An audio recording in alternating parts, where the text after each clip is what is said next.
amigos, ya estamos en presencia de León Trachtenberg. Con él queremos tocar el tema de los maestros, pero alejados del tema político, alejados de los problemas de la discusión entre, digamos, todo lo que son las facciones políticas metidas en la huelga. Queremos hablar de la evaluación. ¿Asusta o no asusta la evaluación? ¿Está bien diseñada o no está bien diseñada? ¿Hay razones para que los profesores le teman a la evaluación o no? Don León Trachtenberg, buenas noches. ¿Qué tal, Enrique? Las preguntas están planteadas. Sí, claro. Mira, lo primero que hay que entender es que al no haber un precedente, un antecedente, digamos, una evaluación, es lógico que haya cierta inseguridad y ciertos fantasmas en los maestros.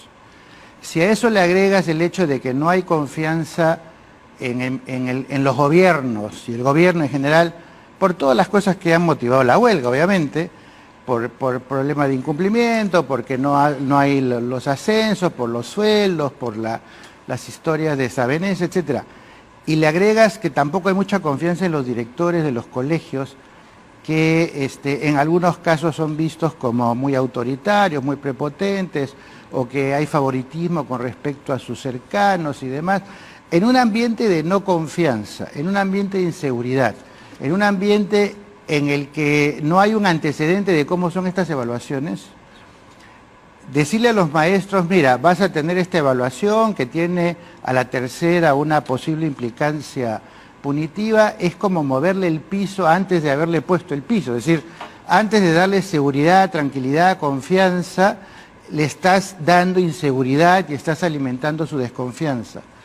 Y entonces yo creo que el principal error en esta evaluación es que en lugar de discutir el instrumento, se han discutido las consecuencias.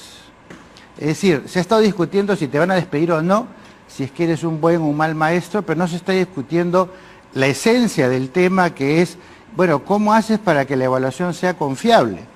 Y yo creo que en ese sentido hubiera sido deseable, y lo he planteado más de una vez, hacer un piloto no vinculante. Es decir, decirle a los maestros, miren, vamos a explorar esta forma de evaluación con ustedes, vamos a aplicarla una vez sin ningún efecto vinculante, queremos escuchar de ustedes cómo la sintieron, cómo la vieron, cómo sienten que puede ser mejorada, vamos a escuchar de los directores, qué piensan ellos, vamos a simular los resultados. Si esta evaluación hubiera sido la que tiene la vinculante, cuántos hubieran aprobado, desaprobado, y en ese clima de construcción de la evaluación aceptable para ambas partes, tú después puedes plantear de que podría tener estos efectos vinculantes. Pero al no haber habido eso, al no haber habido una buena comunicación, cada uno interpreta la evaluación de otra manera.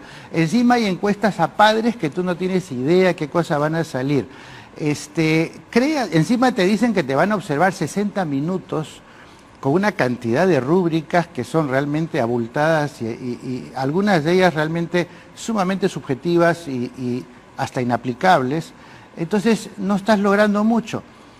Yo me pregunto, si van a evaluar el director y el subdirector, además de un maestro, ellos tienen al maestro todo el año. Todo el año. Desde marzo hasta diciembre, ¿qué quiere decir esto? Que nunca ven sus clases, que no saben quién es este maestro, que van a esperar un día en el año que van a poner en el calendario para que en esa hora de clase lo vayan a ver. ¿Y qué pasa con todo el proceso? ¿Y qué pasa con toda la continuidad de la evaluación?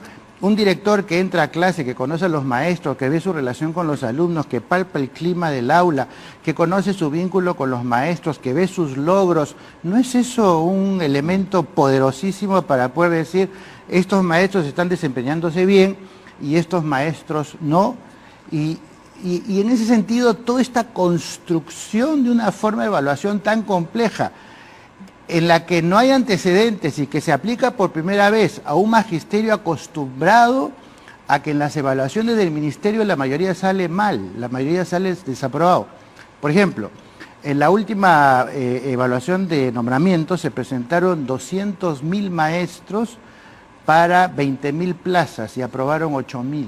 Ni siquiera cubrieron la plaza. Ni siquiera, es decir, más son una enorme cantidad que no son satisfactorios.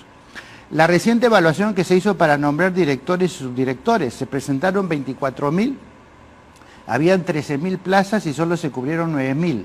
Es decir, la experiencia que hay respecto a estos concursos, a pesar de que se refieren a otra cosa, pero es lo único que hay, es que la mayoría no aprueba, que la mayoría va a salir desaprobado. Entonces, esa es la información que tienen, pues. no, pero eso es real, es objetivo.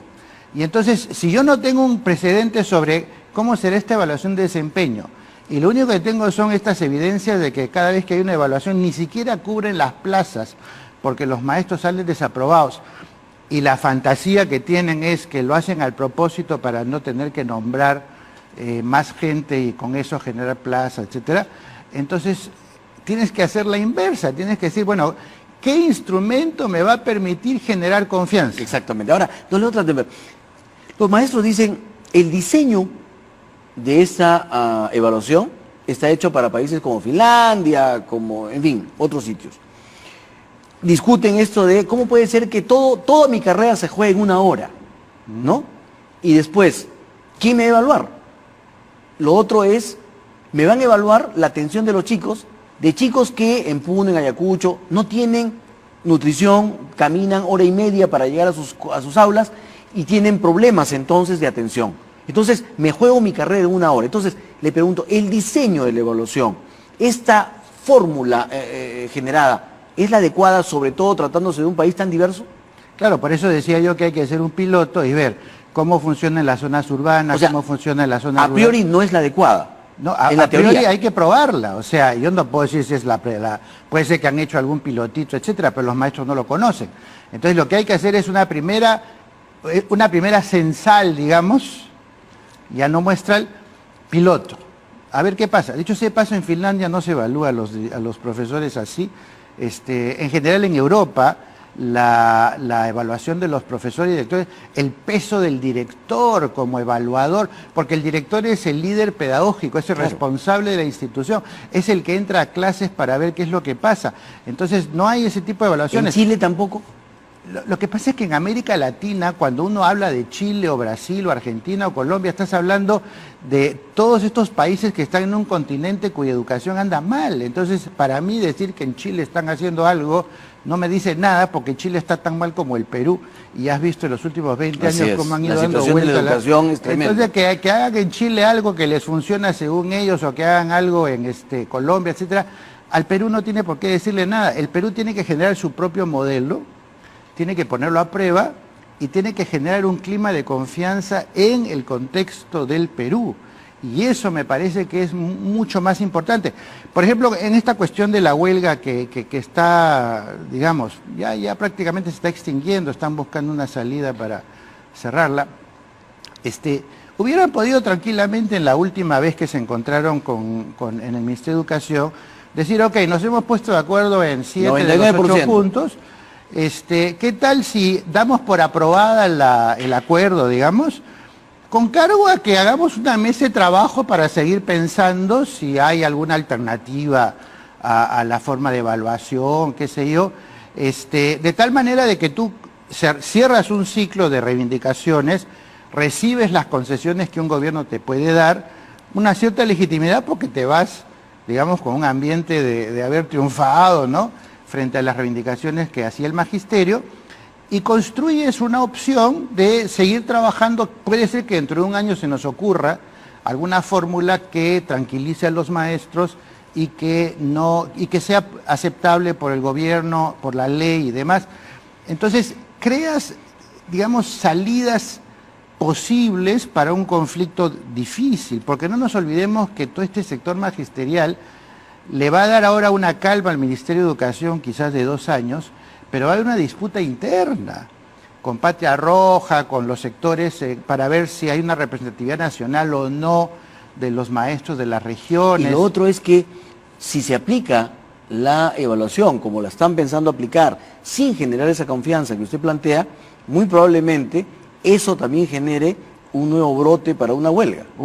Que va a generar un gran resentimiento, y además que va a crear la sensación de derrota en los maestros, porque se ha construido tal globo en torno a que la evaluación es nefasta, que insistir en ella, aunque sea con la fuerza de la ley, de la policía, lo que fuera, no va a apaciguar el ánimo de la gente. Se van a regresar a su trabajo porque claro, tienen que regresar. y además hasta el siguiente round, porque como no se resolvió el problema, solamente se ha parchado, entonces viene el siguiente round cuando toque evaluar a los de primaria, porque ahora solamente están evaluando a los de inicial.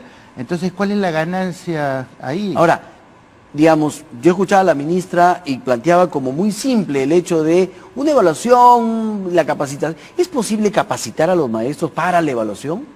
Bueno, ese es parte del absurdo, pues, o sea, si tú consideras que en una clase vas a ver el show del maestro, entonces tú dices, te entreno para el show. Pues, ¿no es claro.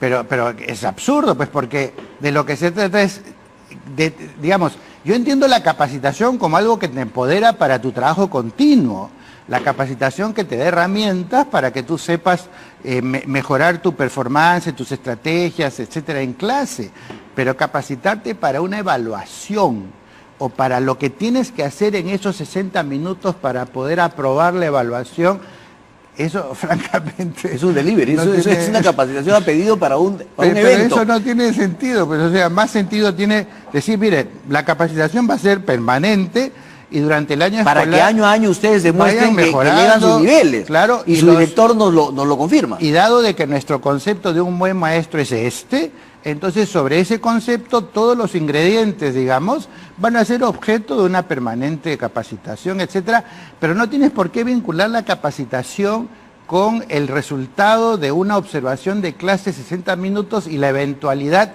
de que si no la pruebas hay una segunda para una tercera. Para tener un fin punitivo, la capacitación tiene que estar divorciada, o sea, diferenciada, deslindada de cualquier cosa que tenga que ver con una evaluación o lo que fuera. Tú capacitas continuamente a los maestros para que sean mejores maestros, no para que aprueben una evaluación. Y como usted dice, para que tengan 60 minutos o hagan que los alumnos hagan 60 minutos de un show para ellos salir con una nota sobresaliente. Y además con un contexto de mucha desconfianza. Tienes directores y subdirectores que por presiones políticas o por compadrazgo no van a desaprobar a nadie. Encima el tercer maestro es un colega. Tienes al revés, tienes directores, profesores que pueden en esta cobrársela con un maestro. Tienes padres de familia que van a participar en encuestas en un país como el Perú, donde todo el mundo se queja de todo y donde tú arreglas cuentas cada vez que tienes una oportunidad de arreglarle cuentas con un maestro, jaló a tu hijo. Claro, jaló a mi hijo, ahora me la cobro. ¿Cómo puede ser eso un ambiente de confianza? ¿Cómo puede ser eso un contexto favorable? Por eso hay que primero construir la confianza sin atentar contra la seguridad que implica tu posibilidad de permanecer o no en la carrera. Una vez que ves que la evaluación tiene sentido, es accesible, la probabilidad de salir desaprobado es mínima, entonces tú puedes ir agregando niveles de complejidad a la evaluación para efectos futuros. Te voy a dar un ejemplo, probablemente para terminar, de lo que hicieron en Costa Rica. Cuando en Costa Rica hicieron una reforma magisterial, lo que hicieron fue lo siguiente, le dijeron a los maestros, vamos a hacer una evaluación voluntaria y todo el que la aprueba va a recibir 50% adicional de sueldo, nada más. Durante un par de años se presentaron miles de maestros, la gran mayoría aprobaba, sentía que no es nada del otro mundo, mejoraba su sueldo. Cuando el 75% de los maestros habían aprobado, lo hicieron obligatorio. Y ya no había ningún problema con las resistencias a la contra o los fantasmas, porque tenías a todos los maestros... El estímulo más que el castigo. Claro, tenías a los maestros diciendo, oigan, pero esto está bien, esto tiene sentido. Aquí se ha hecho al revés. Has empezado moviéndole el piso sin darle primero todos los ingredientes de la confianza para que vayas tranquilo a la evaluación. Impresionante. Necesitábamos una explicación tan clara como esta. Don León Trachtenberg, muchísimas gracias, como siempre, por la luz que nos da sobre estos temas de educación. Muchas gracias. Bueno, gracias, muy amable. Enrique.